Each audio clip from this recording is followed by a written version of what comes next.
Hello, my third grade friends. I was so proud of the job that you did last week when I taught you to do kumihimo as part of our study of ancient Japan. And as I told you, I'm sure you probably remember that kumihimo was used for different purposes. One of them is it was used to tie part of the samurai's uniform. It also literally translates to a gathering of threads. So we made this simple friendship bracelet. It has a loop on one end and then a knot that slips through here. Kumihimo is wonderfully diverse and can be very complicated, and you can incorporate a lot of different threads and materials. And I'm going to show you some of other things I've made. I've been doing kumihimo about 3 years. So when I gave you your disc, I really wanted you to just have to learn one small thing, and that is, which wasn't that small, but was the process, the weaving technique and process. So your cording was already set up on your disc. So many of you asked me, well, how do I get started from the beginning, so I can do this on my own? So that's why I'm making this video.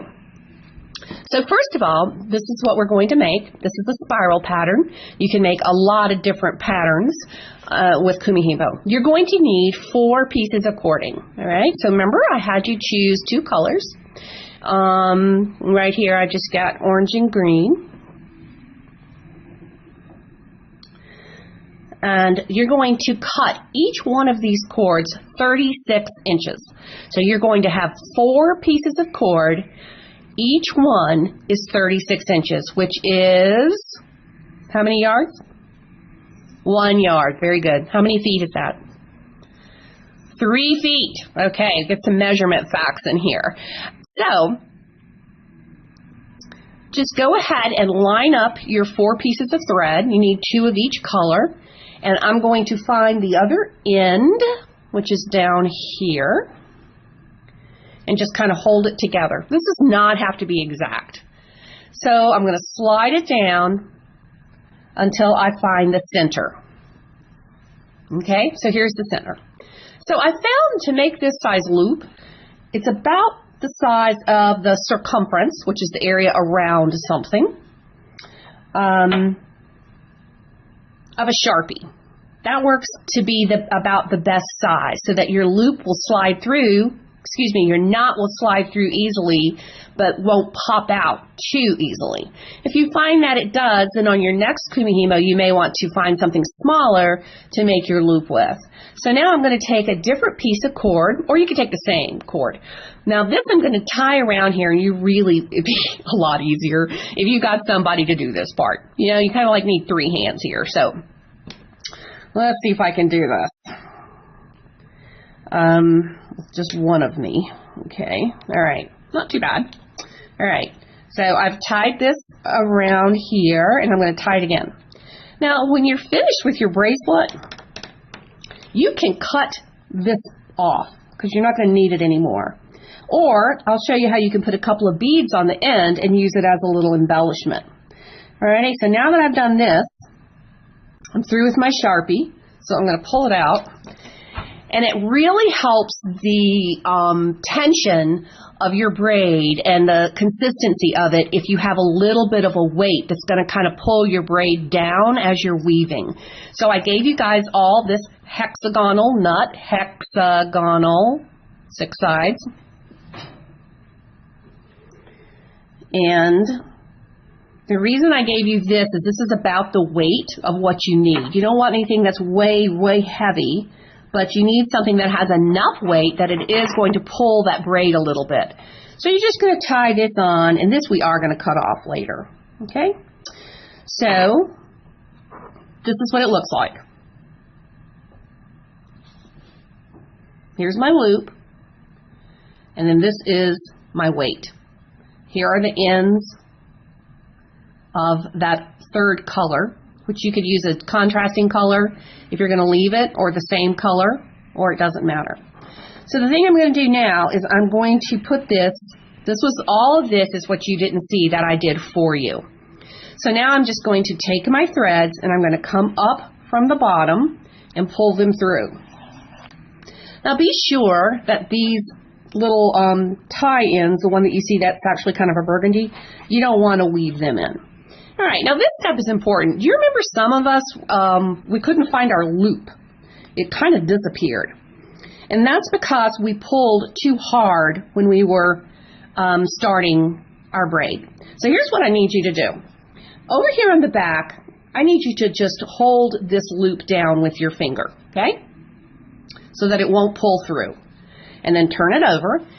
Now, in order to have a spiral, you need to have one color. Now, just be really gently like putting these in here, or it's going to pull that loop, and the loop's going to disappear. Which is not a bad thing. I think I figured out how to make one anyway on one of yours. So, in order to have a spiral, okay, now I'm going to change hands, so I'm going to hold this loop down. And you only have to hold this down right here in the beginning. So in order to have a spiral, you have two colors, and they're in the north-south, one color, okay, and east-west. Alrighty. So I'm still going to hold to this loop a little bit. And I'm just going to kind of straighten this out. There we go. So you don't want your threads to be really baggy, but neither do you want them to be too tight. All right. And you can see how this is crossed over here a little bit. So I don't know that it really matters, but I'm just going to straighten it out. Okay, this is how you got your disc. This is the way I handed it to you. So we're going to start the weaving process.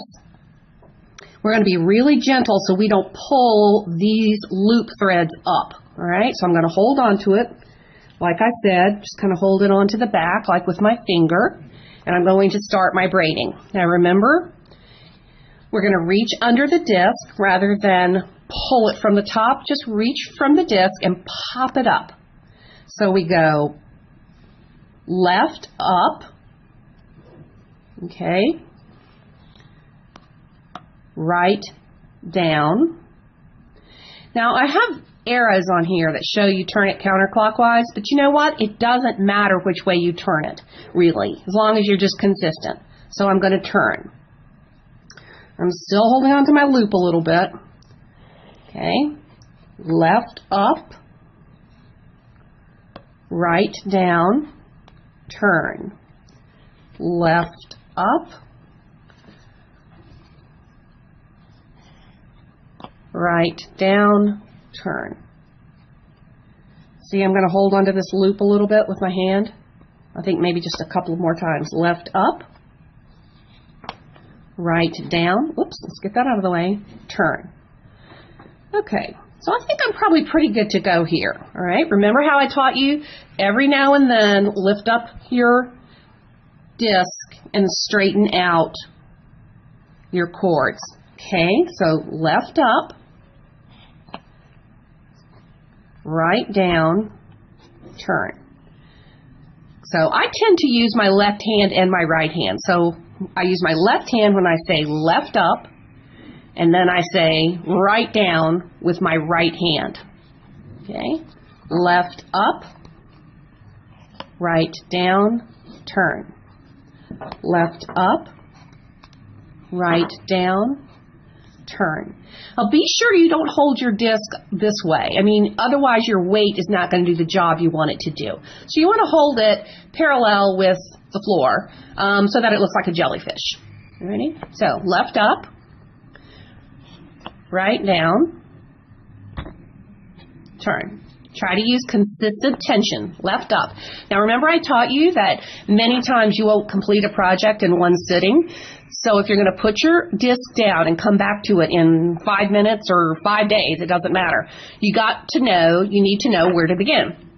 So were I to come back and pick my disc up, I know exactly where to start. So always leave your disc with 3 intact. Then I know I am right down. Okay? So left up, right, down, turn. It's actually very relaxing because it has a rhythm to it. And then it's really fun to watch something colorful and creative start to evolve from your disc. Because very soon, you will see your spiral pattern starting. Now, I also want to remind you that every now and then, stop and check your spiral, because it's going to start coming out like this, okay? Because you don't want to get to the end of your friendship bracelet or whatever you're making and find out that way down here you had a mistake, all right? Because you can always pull it out, go backwards, and if this happens to you, I can show you how to do that. But anyway, so check fairly frequently so that you can go back and make a correction.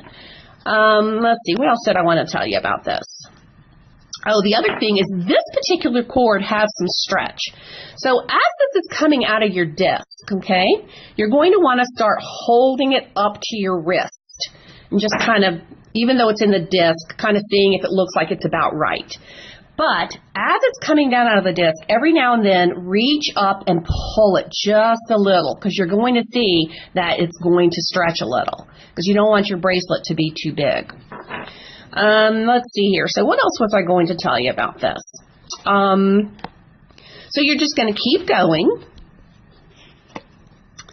okay, until you think it's about the right size for whatever it is you're making, to go around your wrist or your mom's or something like that.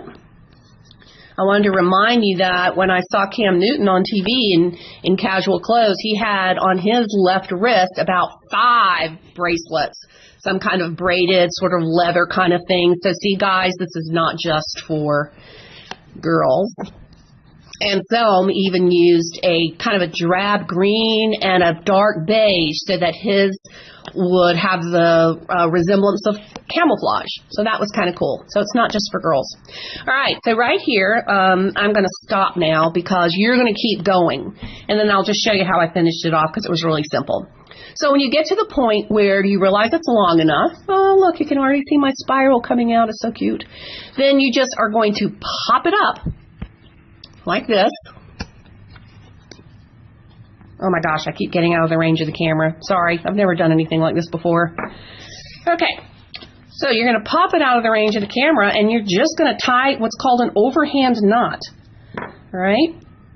And maybe it'll help, maybe you want to get your parents to help you with this if it's hard for you, but you're just going to go around your fingers like this and then back through like this.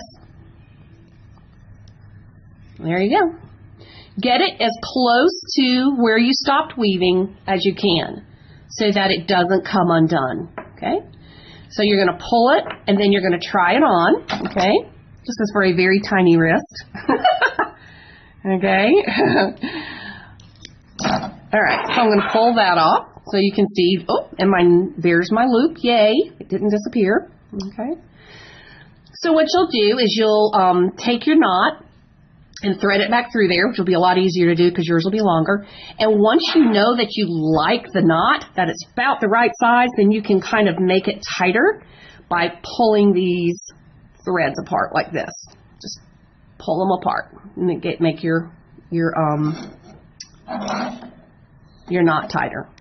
All right, now do you remember how I told you that you could use these ends to embellish it a little bit more? Well, you can do the same thing with all of these too if you want to get fancy. But too many beads down here will make it hard to get it through your knot when you want to wear it.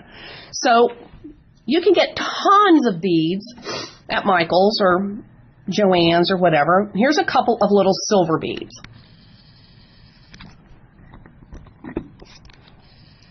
Okay. So what I did is I took some white glue, just some Elmer's glue, because I had already tried to put this end through here and it didn't want to do that. But I could tell it was close. So I just took some white glue and put it on the ends and it stiffened them. So now watch this. It's going to go right through that bead. Okay? And then you're going to bring it on up and just tie a knot.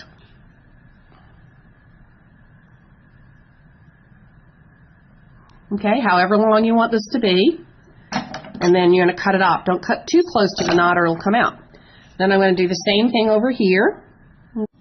Hello students, it's me, Mrs. Hazelton again. My battery went dead on my camera and it cut off, but I was right at the end of our little tutorial anyway.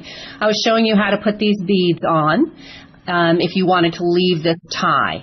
And as I mentioned also, if you want to put a few beads down in here, you can. Just don't cut it off until you've put your beads on first, because it's easier to tie a knot behind the bead if you have a longer piece of string. So when you get to this part right here, you're really finished. So all you're going to do is take your scissors and just cut off your tail as long as you want the tail to be. And then this will just hook back through there.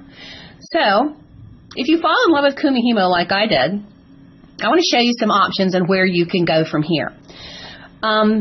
This cording, here you can see a package that Doc sent in, and this was actually had two more colors on it. I cut it apart because we used the other two. You can find this in the craft section or the beading section at Michael's or at Joann's, and it's not always this brand, but you can see if you take your bracelet, you can look and see what is about the same width as what we used. However, there are some really nice other fibers or types of cords. This is one I was telling you about. I don't know if it's going to show up, but this is called Satin Rat Tail. The version they have of this in Michael's is not very good quality, and it tends to, instead of working up really soft and satiny and pretty, it tends to look kind of chunky and cheap. But this is called Satin Rat Tail, and it makes into a beautiful bracelet or necklace or anklet or keychain or whatever you want to make that into. There's also a couple of other cords. Look at the size of this cord, okay? As you can see, this makes a much thinner braid, kumihimo braid, than the cord that we used, okay? So this is a Ceylon nylon cord. It's thinner. I can tell you more about that if you're interested, and you can certainly do these in patterns.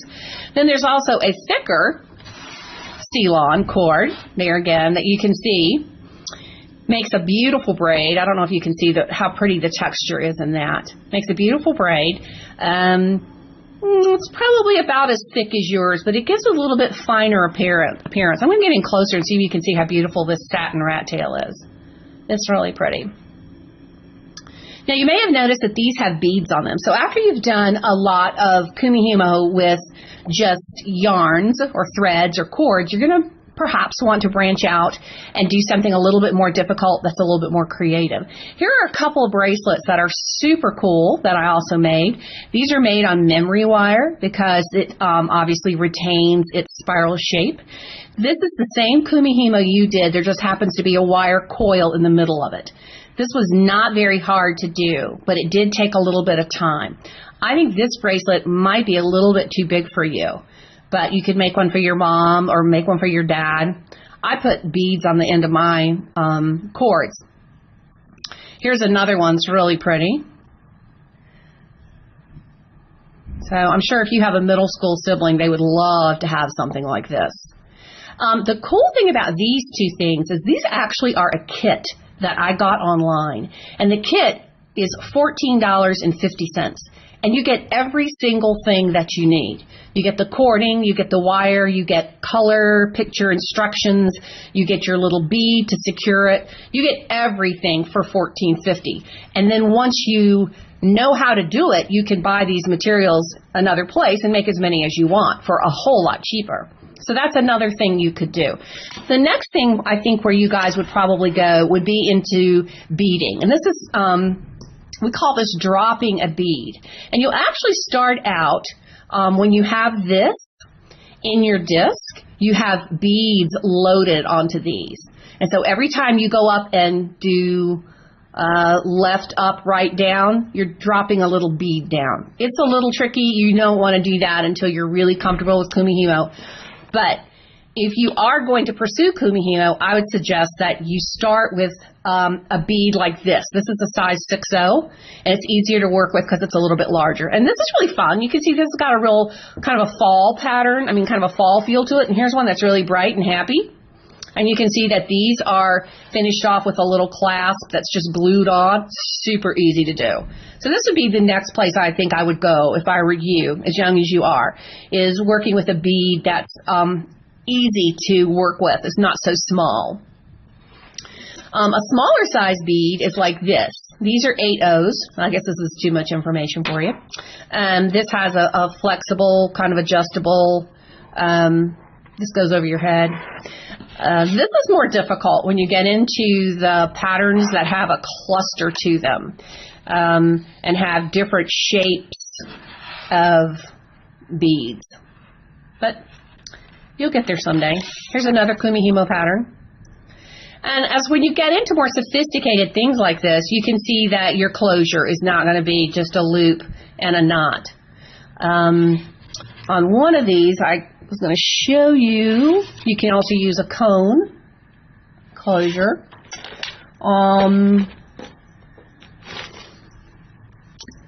Here is a really difficult piece that I did a while back with pearls, kumihimo with pearls.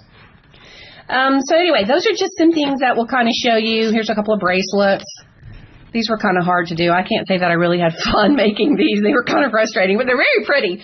So anyway, kind of like I told you, once you get into kumihimo, there is just no limit. The great thing about it is it is so portable.